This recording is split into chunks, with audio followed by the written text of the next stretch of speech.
विशेष मुद्दे पर हम बात करेंगे और उससे जुड़े तमाम प्रश्नों के हल ढूंढने की कोशिश करेंगे, जवाब ढूंढने की कोशिश करेंगे। उत्तर प्रदेश में 2027 की जंग भले ही अभी दूर हो, लेकिन सियासत की बिसात सजनी शुरू हो चुकी है। बटुक पूजन के जरिए क्या ब्राह्मण वोट बैंक को साधने की कोशिश हो रही है?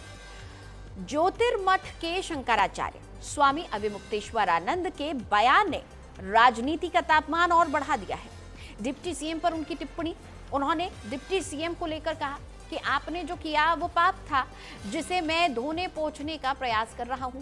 अगर ये सब राजनीति के तहत नहीं होता तो जिस बटुक की चोटी खींची गई थी उसे बुलाकर उसका पूजन करते। वहीं डिप्टी सीएम ब्रजेश पाठक के बयान भी चर्चा को हवा दे रहे हैं। ब्रजेश पाठक के बयान ने सियासत गरमा दी है और विपक्ष को मौका दे दिया है। ब्रजेश पाठक ने कहा कि चोटी नहीं खींचना चाहिए था, यह महापाप है। जिन लोगों ने चोटी को छुआ है उनको पाप लगेगा। वहीं मुख्यमंत्री योगी आदित्यनाथ की हिंदुत्व छवि के बीच अब सवाल ये कि क्या ये सनातन की राजनीति है या राजनीति का सनातन? और ब्राह्मण वोट, संत समाज और 2027 की तैयारी, आस्था के मंच से क्या सत्ता की पटकथा लिखी जा रही है?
लेकिन इस बीच सवाल भी उठ रहे हैं। ज्योतिर्मठ के शंकराचार्य स्वामी अविमुक्तेश्वरानंद ने तीखा बयान देकर सियासी तापमान बढ़ा दिया। उन्होंने कहा डिप्टी सीएम पाप धोने पोंछने का काम कर रहे हैं, उनके पास पावर ही नहीं। ये बयान सीधे सरकार की नीतियों और धार्मिक आयोजनों की मंशा पर सवाल खड़ा करता है। देखिए, जब कोई बड़े गद्दी पर बैठा हुआ व्यक्ति टेबल गिर जाएगा यार, अपने से छोटी गद्दी पर बैठे व्यक्ति के द्वारा प्रश्न के घेरे में ला दिया जाता है तो उसके लिए बहुत लज्जा की स्थिति हो जाती है। आज उत्तर प्रदेश में मुख्यमंत्री के पद पर बैठे आदित्यनाथ जी को उन्हीं के नीचे बैठे दोनों उप मुख्यमंत्री कहीं ना कहीं बहुत बड़ा प्रश्न चिन्ह उठा रहे हैं। तो जब अपने नीचे के ही लोग प्रश्न चिन्ह उठाने लगे तो फिर सत्ता में बने रहने का भी नैतिक हक कहीं ना कहीं कमजोर हो जाता है। दिखाया कि हम बटुकों का सम्मान करने वाले लोग हैं, तो फिर हम उनसे यही पूछना चाहते हैं, तो फिर आपकी पार्टी में बटुकों का अपमान करने वाले लोग कैसे रहते हैं? आप उनको भी तो हटाइए। देखिए, घर में आप खूब रंगोली बनाइए, लेकिन पहले झाड़ू लगा करके कचरा तो बाहर निकाल दीजिए। तो जो बटुकों का अपमान करने वाला है वो तो जहाँ का तहाँ बैठा है, आप रंगोली पे रंगोली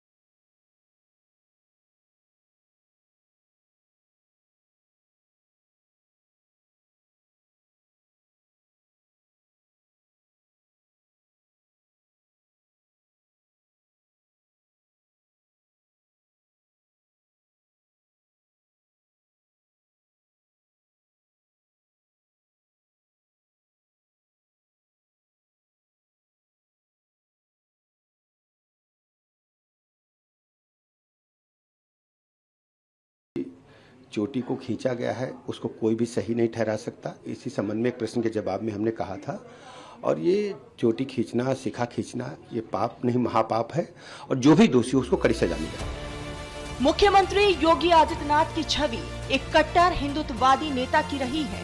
ऐसे में सवाल उछाला जा रहा है कि योगी असली हिंदू या वेशधारी। सियासी बयानबाजी अपने चरम पर है। समर्थक इसे सनातन के सम्मान की लड़ाई बताते हैं, तो विरोधी इसे चुनावी रणनीति करार दे रहे हैं। उसी सरकार में है जिसमें पूजनीय शंकराचार्य जी का अपमान किया है। अब कितना भी ढोंग कर लें, बटकों को ला करके कितना भी ढोंग कर लें, जब पूजनीय शंकराचार्य जी का अपमान हुआ है तो उनके सम्मान में उनको इस्तीफा दे देना चाहिए, क्योंकि उसी सरकार के ये लोग डिप्टी चीफ मिनिस्टर हैं। इसी से पता चलता है उनके शासन प्रशासन में कितनी चल रही है।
या 2027 की बिसात का पहला दाव?